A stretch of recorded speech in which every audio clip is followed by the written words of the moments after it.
어느 날 제가 점심을 먹으려고 집에 왔더니 제 아내가 없었습니다. 한 2시간 지난 뒤에 제 아내가 왔어요. 여보 어디 갔다 왔어? 그랬더니 친구가 갑자기 전화 와가지고 점심 먹자고 그래서 나갔다 왔다고 그래요. 아니 어떤 친구가 그렇게 갑자기 전화가 왔어? 자기 고등학교 때 친구인데 아들이 수능에 만점 받아가지고 그 자랑하고 싶어갖고 갑자기 전화가 와서 밥을 먹고 왔다 이런 얘기를 해요. 들어보니까 그 엄마는 아들이 수능 만점 받은 게 너무 좋아가지고 조금만 아는 사람도 만나서 팔도 유람하면서 자기 자녀 수능 만점 받았다 너무 기뻐하고 행복해 하더라는 얘기를 저한테 해서 한편으로 참 감사하기도 하고 또 한편으로는 우리 교회에서도 수능 만점 맞는 자녀들이 많이 나왔으면 좋겠다 이런 생각을 한 적이 있습니다. 한 형제가 저한테 목사님 사업이 잘 됩니다. 순종이 쉬워지니까 사업이 잘 됩니다. 목사님 너무 감사합니다. 제가 이 소식을 들었을 때 너무너무 감사했습니다. 또 어머니 저를 찾아와서 제 자녀가 대기업에 좋은 데 취직되어서 너무너무 좋습니다. 하나님 앞에 첫열매도 드릴 겁니다. 이런 얘기 들었을 때에 참 행복했습니다. 또 어떤 부모님이 저한테 우리 자녀가 이번에 좋은 배우자를 만나서 결혼하니까 너무너무 행복하고 너무너무 기쁩니다. 부모님에게도 11조까지 한다고 그래서 얼마나 행복한지 모르겠습니다. 이런 얘기 들을 때에 너무너무 기쁘고 행복합니다. 또 어떤 분이 저한테 이런 얘기를 합니다. 목사님 수술이 잘 됐습니다. 이제 잘 회복되면 또 하나님 나라를 위해서 제가 열심히 일할 수 있어서 너무너무 감사합니다. 이런 소식을 전해줄 때에 너무 기쁘고 너무너무 행복했습니다. 그런데 행복은 이것을 넘어선다는 것입니다.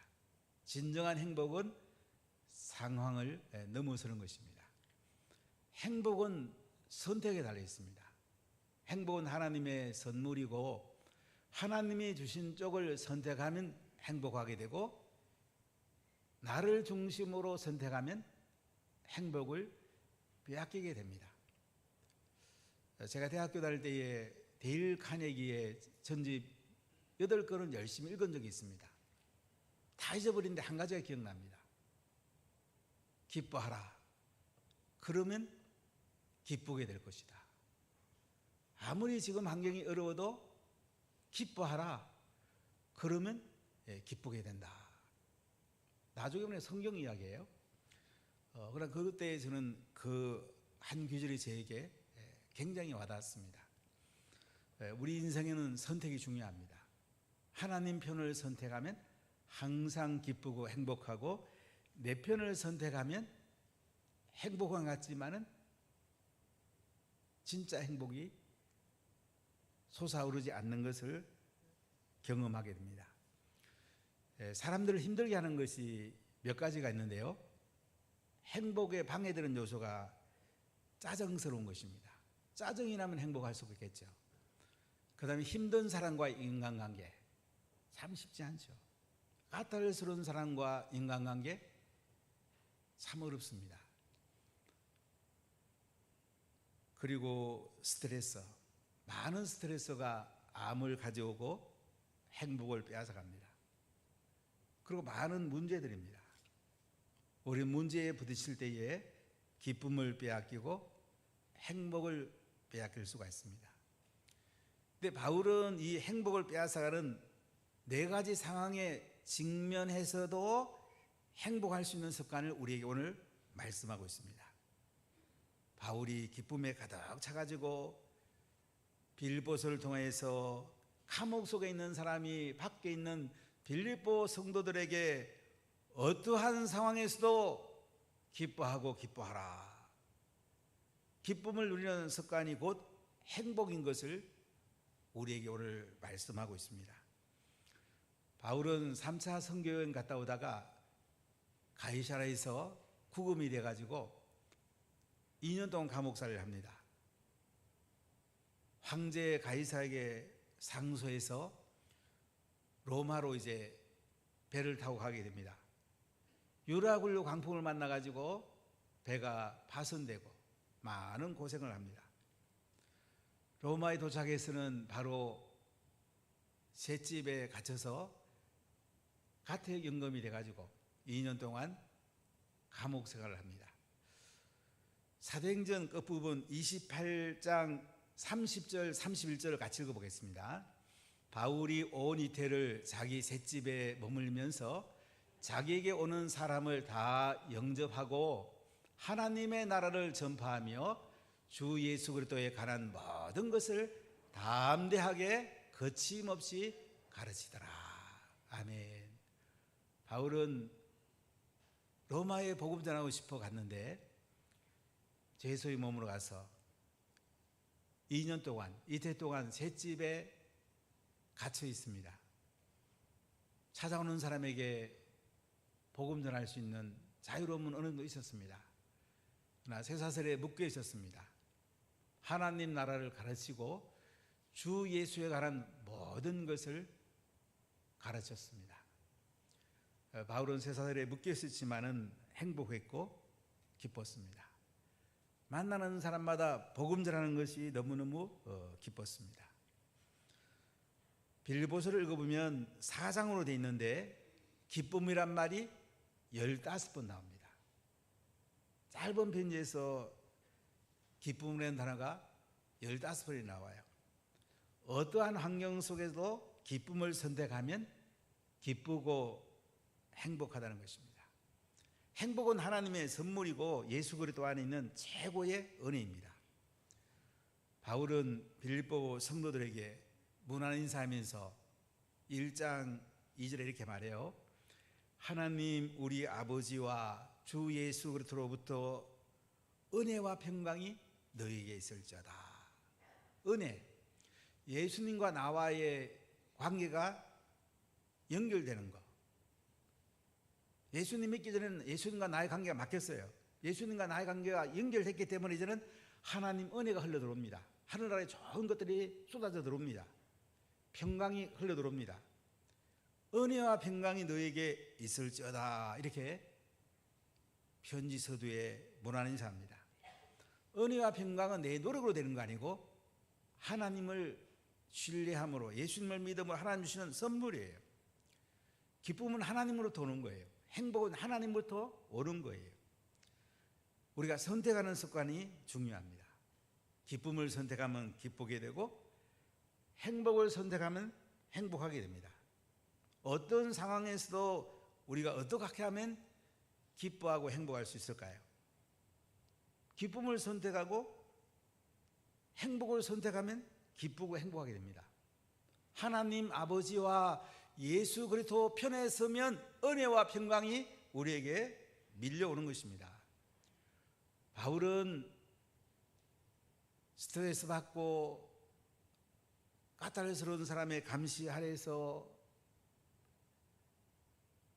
참으로 어려운 문제 가운데 있었지만 기뻐하고 행복해하는 모습을 볼 수가 있습니다. 오히려 밖에 있는 빌립보 성도들에게 기뻐하고 기뻐해라. 내가 다시 말하노니 기뻐하고 기뻐해라. 어떤 상황에서도 기쁨을 누리며 행복할 수 있을까요? 저도 목회하면서 이렇게 힘에 겨울 때가 참 많이 있습니다. 항상 기뻐하고 행복한다는 거 쉬운 거 아닙니다. 그래도 우리가 말씀에 의지해서 어떤 상황에서도 행복을 누리는 습관, 기쁨을 누리는 습관, 이 은혜 가운데 우리가 살 수는 없을까요? 자, 어떻게 하면 기쁨을 누리는 습관을 우리가 가질 수가 있을까요? 첫 번째, 행복은 하나님 관점에서 보는 습관입니다. 사람이 어느 관점에서 보는 거가 정말 중요해요. 많은 사람은 자기 관점에서 봅니다. 자기의 경험과 자기의 사정과 자기가 배운 지식을 관점에서 봅니다. 그러나 바울은 하나님의 관점에 보는 것이 아주 잘 훈련되어 있어요. 이것이 몸에 배 있는 거예요. 인생은 몸에 배 있는 대로 결국 살게 되어 있습니다. 바울의 주변 환경은 짜증스럽고 스트레스 많이 받고 황제 근위병에서 감시를 받고 있고 많은 문제를 가지고 있습니다. 그런데도 바울은 기뻐하고 감사하고 평안한 가운데 행복해야 하는 것을 볼 수가 있습니다. 하나님의 관점에 보면요, 실수하고 허물투성이라도 하나님이 우리를 그 가운데 기뻐하고 행복하게 하는 것을 볼 수가 있습니다. 자, 왜 바울이 이렇게 어려운 환경 속에도 기뻐하고 행복했을까요? 자, 빌립보서 1장 12절을 크게 한번 읽어보겠습니다. 형제들아, 내가 당한 일이 도리어 복음 전파에 진전이 된 줄을 너희가 알기를 원하노라. 자, 바울이 당한 일이 뭡니까?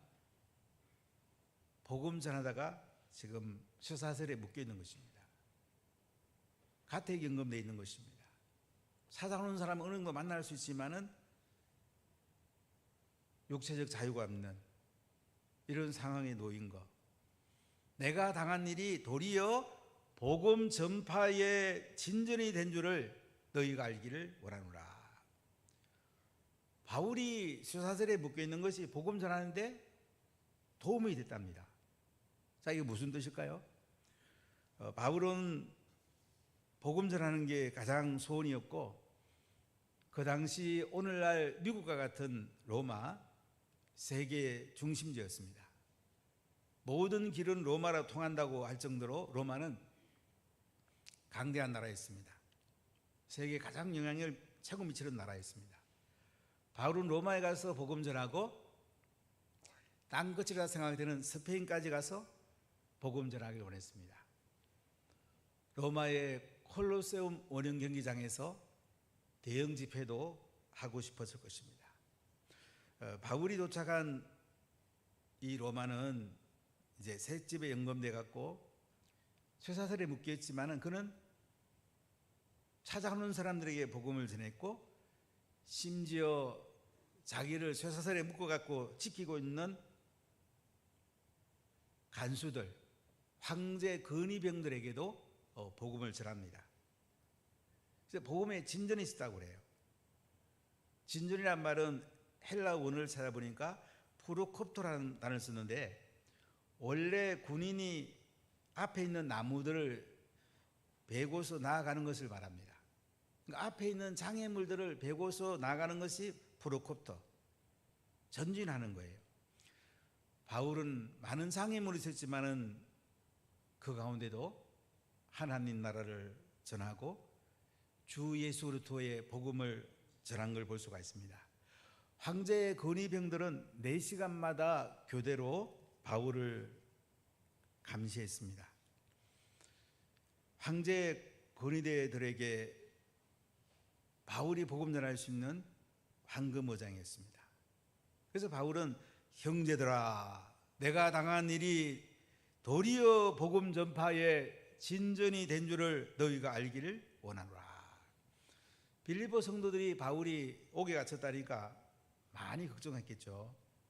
근데 바울은 걱정하고 있는 빌립보 성도를 향해서 내가 오히려 옥에 갇힌 것이 복음의 진보에 도움이 되었다, 기뻐해라 이거예요. 하나님의 관점에서 지금 바울이 보고 있는 것입니다.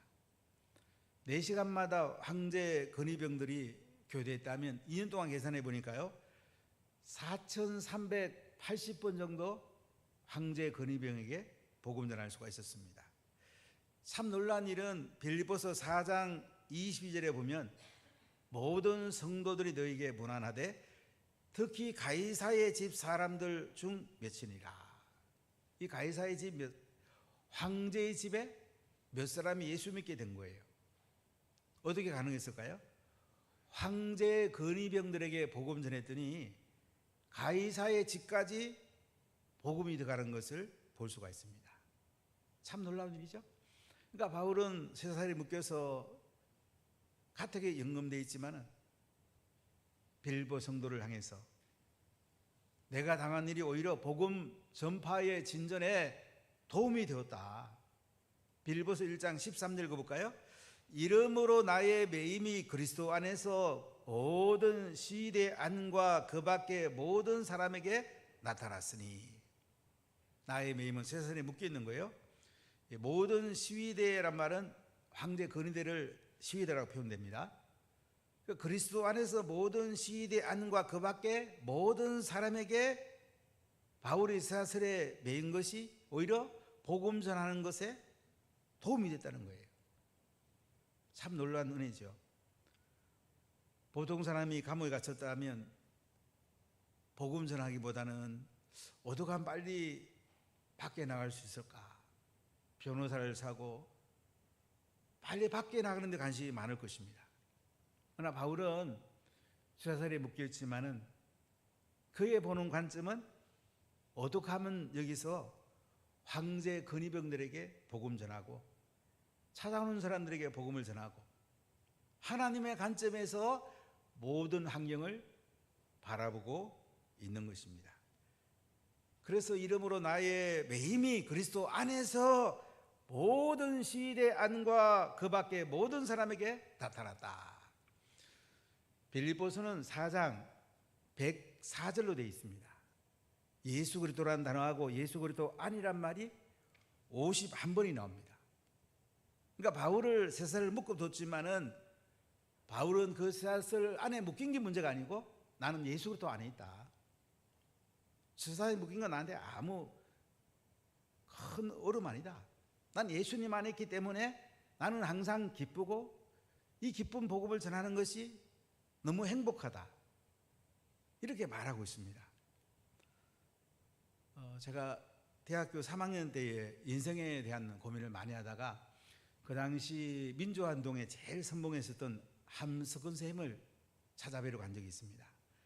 그분이 원어로 사신 적이 있는데 그분을 찾아뵙고 제가 몇 가지 질문했는데 그 중에 지금도 남는 게 있어요. 박정희 대통령 독재에 반대하면서 감옥에 여러 번 가시는데 감옥에서 힘들지 않았습니까? 의외의 답변을 하시더라고요. 감옥 힘들잖아. 우리 안방에 있는 거나 뭐 감옥에 있는 거나 아무 차이가 없어. 뭐 감옥 가는 거 힘들잖아. 뭐 감옥도 가면 안방에 갔다 나오는 것 같아. 굉장히 그 참 한량이 넘어선 삶을 사는 거 함석은 선생님을 보고 제가 그때 많이 깨달음이 있었습니다. 우리가 어떤 환경이나 어려운 문제에 부딪힐 때에 내 관점에서 바라보느냐 하나님의 관점에서 바라보느냐 이 굉장히 다른 거예요. 바울은 하나님 관점에서 모든 걸 보고 있는 거예요. 사람은 다 건강하고 싶죠. 그러나 질병이 와서 어려움이 와서 오히려 예수 믿게 된다면 하나님의 관점에 보면 더 유익할 수가 있습니다. 제가 아는 한 교수님이 계신데 지금 부산시장의 고문을 맡고 있습니다. 며칠 전에 이제 만났더니 이런 얘기를 하세요. 교통사고를 당했는데 절박한 상황이 되니까 주님을 찾게 되더라고. 주님 만났다고 너무너무 기뻐하는 모습을 보았습니다. 몇 년 전에 딸이 아버지를 찾아와서 아버지 소원이 있어요. 제 소원 꼭 들어줄 거지요? 소원 들어주지. 말해봐. 저는 아버지가 예수 믿는 게 소원이에요. 소원 들어준다고 했는데 예수 믿는 게 잘 안 되더라요. 교회도 잘 안 나가게 되고. 근데 이번에 교통사고를 당하면서 아주 절박한 상황. 죽음 앞에 서니까 주님을 찾게 되더랍니다. 주님을 만났다 그러면서 기뻐하는 모습을 봤습니다. 우리 모인 사람이 이제 교수님 세례 공부하시고 세례 받으세요. 이렇게 권하기도 했는데 사람이 절박한 상황이 되면 내 관점이 아니고 하나님의 관점에서 바라볼 때에 기뻐하고 행복할 수가 있습니다.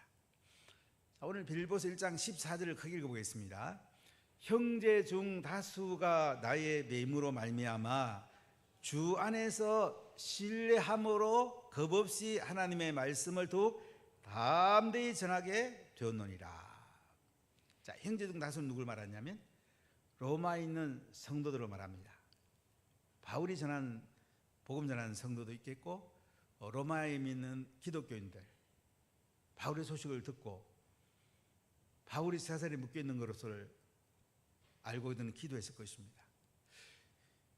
형제 중 다수가 바울이 쇠사슬에 묶임으로 말미암아 어떻게 해요? 주 안에서 신뢰함으로 겁없이 하나님의 말씀을 더욱 담대히 전하게 되었다. 무슨 말씀입니까? 바울이 쇠사슬에 묶여서도 복음을 전하고 이렇게 하는 것을 로마에 있는 성도들이 보고는요, 로마에 있는 성도들도 더 담대하게 복음을 전하게 됐다는 거예요. 하나님을 신뢰함으로 겁없이 하나님 말씀을 더욱 담대히 전하게 되었다. 그런 감옥에 갇혀서 쇠사슬에 묶여 있는 것이 오히려 하나님 관점에 보면 유익하다고 지금 바울은 말하고 있습니다. 우리가 모든 것을 하나님 관점에 보고 있느냐, 내 관점에 보고 있는가, 굉장히 다릅니다. 하나님의 관점에 보면요, 환경이 어렵고 상황이 도저히 착용하기 힘든 그런 상황 속에도 우리는 기뻐하고 행복할 수가 있습니다. 행복은 어떤 상황에서도 기쁨을 누리는 습관인 것입니다. 상황이 어렵다고, 어려운 문제가 있다고, 스트레스를 받는다고, 까다로운 사람 만난다고 여러분 낙심하거나 절망하지 마십시오. 하나님 관점에서 바라보십시오. 다시 일어서게 될 것이고 기쁨을 찾게 될 것입니다. 할렐루야. 두 번째 행복은 어떤 상황에서도 복음을 증거하는 습관입니다. 자, 오늘 빌립보서 1장 15절을 읽어보겠습니다. 어떤 이들은 투기와 분쟁으로, 어떤 이들은 착한 뜻으로 그리스도를 전파하나니.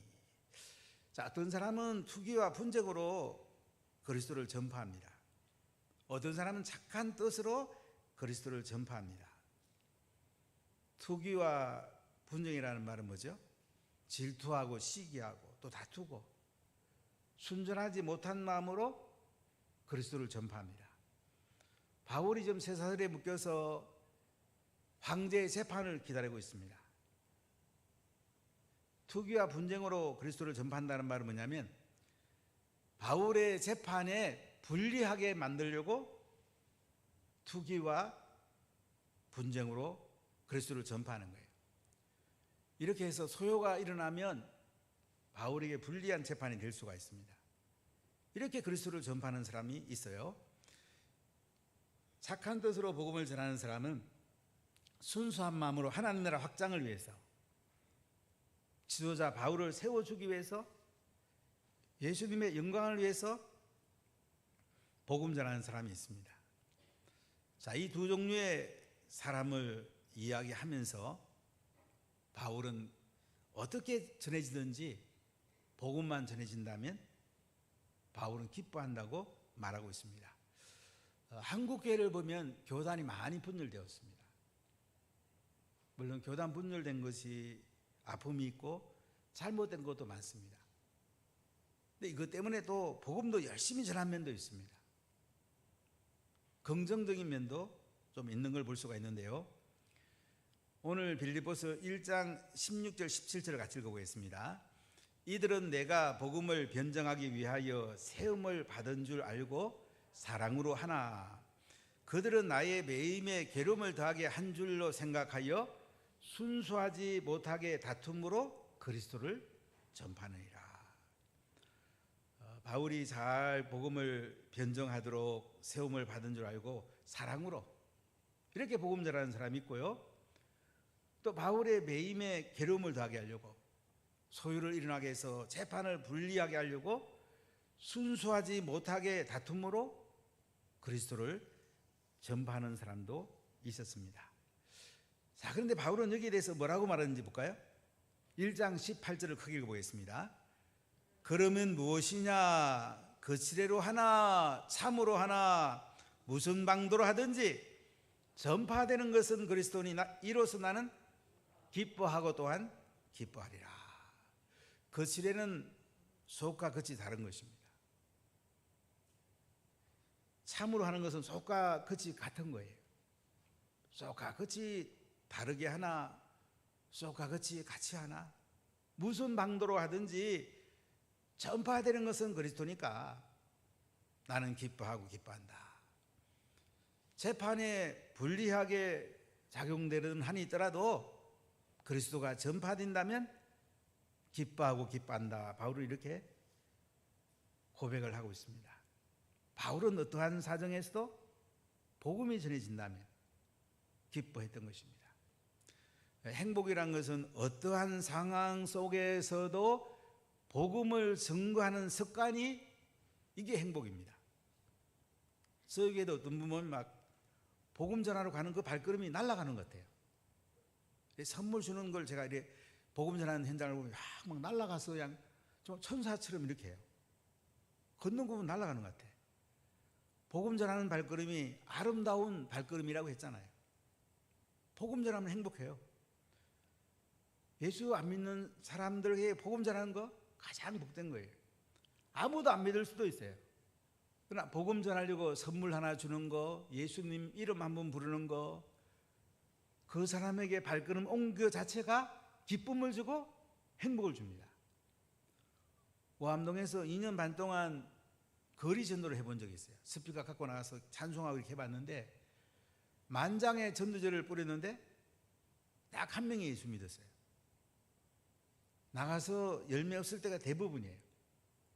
그런데도 나갈 때의 얼굴은 보면 좀 이렇게 별로 기쁨이 없는데, 들어올 때 보면 다 기뻐가지고 너무너무 좋아가지고 돌아오는 모습을 보았습니다. 이런 복음 증거하는 이 습관, 이게 행복이에요.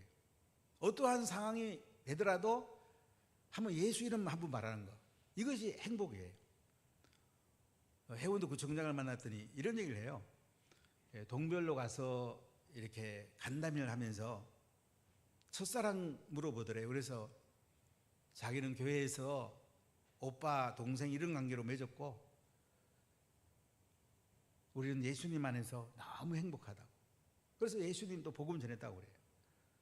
한순간만 해도 복음 전하고 싶어서 못 견뎌 하는 그 구청장 마음을 보고 참 기뻤어요. 예수 이름 한 분만 부르는 것 자체가 너무너무 행복한 것입니다. 그렇기 때문에 어떠한 상황 속에서도 복음 전하는 습관, 이 자체가 바로 행복입니다. 할렐루야. 세 번째로 행복은 예수님께 전적으로 맡기는 습관입니다. 자, 오늘 1장 19절 읽어볼까요? 이것이 너희의 간구와 예수 그리스도의 성령의 도우심으로 나를 구원에 이르게 할 줄 아는 거로. 자, 바울은 사람들이 바울을 사랑해서 복음 전하는 사람도 있고, 시기하고 분쟁으로 재판에 불리하게 하려고 복음 전하는 사람이 있지만은 기뻐하고 기뻐한다면서 이것이 너희의 간구와 예수 그리스도의 성령의 도우심으로 나를 구원에 이르게 할 줄 아는 거로. 빌립보 성도들은 바울이 감옥에서 풀리기를 기도했습니다. 그곳에서 힘있게 복음 전하기를 기도했습니다. 예수 그리스도의 성령의 도우심으로 바울은 복음을 전했습니다. 이것이 나를 구원에 이르게 할 줄 아는 거로. 여기 구원은 성화적 구원의 의미가 강합니다.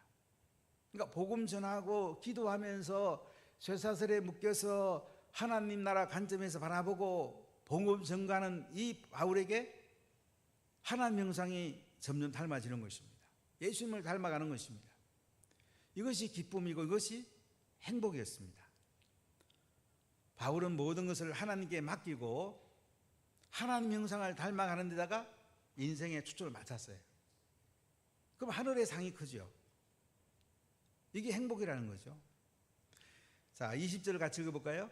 나의 간절한 기대와 소망을 따라 아무 일에든지 부끄러워하지 아니하고 지금도 전과 같이 온전히 담대하여 살든지 죽든지 내 몸에서 그리스도가 존귀하게 되려 하려 하나니. 바울의 간절한 기대와 소망이 뭐라고요? 아무 일에도 부끄럽지 않는 거예요. 쇠사슬에 묶여있는 거 아무 부끄러움이 없어요. 복음 전하다가 수사살에 묶여 있으니까. 그래서 온전히 담대하여 살든지 죽든지 내 몸에서 그리스도가 존귀하게 되게 하리 하나니. 바울은 살고 죽는 게 문제가 아니었어요. 우리가 질병만 걸려도 얼마나 힘들어합니까? 죽음 앞에 설 때 얼마나 힘듭니까? 근데 바울은 살든지 죽든지 내 몸에서 그리스도가 존귀하게 되게 하려 하나니. 예수님만 존귀 여김을 받으면, 하나님만 영광 받으시면, 예수님의 이름만 높아진다면 살고 죽는 것이 바울에게는 아무 문제가 아니었다는 거예요.